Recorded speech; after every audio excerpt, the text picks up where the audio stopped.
So 2014లో ఈ సిటీలో అంత ఇన్నోవేషన్, అంత స్టార్టప్స్, ఆంటర్‌ప్రెన్యూర్‌షిప్ అంతా ఉండేది కాదు.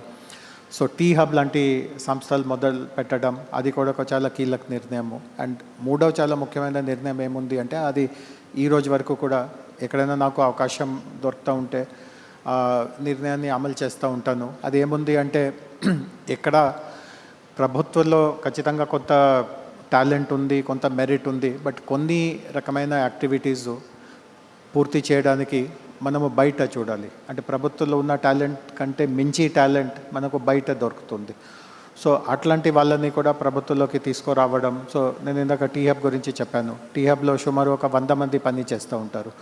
మీరు ఎప్పుడైనా టీ హబ్కి వెళ్ళి ఆ 100 మంది ఎవరు అనే వకాబ్ చేస్తే ఒక వ్యక్తి కూడా దాంట్లో గవర్నమెంట్ మనిషి కాదు. వాళ్ళందరినీ మనము బయట నుంచి వాళ్ళలో ఉన్న టాలెంట్. సో ఇది ప్రభుత్వ వ్యవస్థలో ఇది ఒక చాలా పెద్ద నిర్ణయము. దట్ మన టాలెంట్ కంటే బయట టాలెంట్ ఇంకా మెరుగుగా ఉంటుందో వాళ్ళని లోపలికి తీసుకువస్తాము.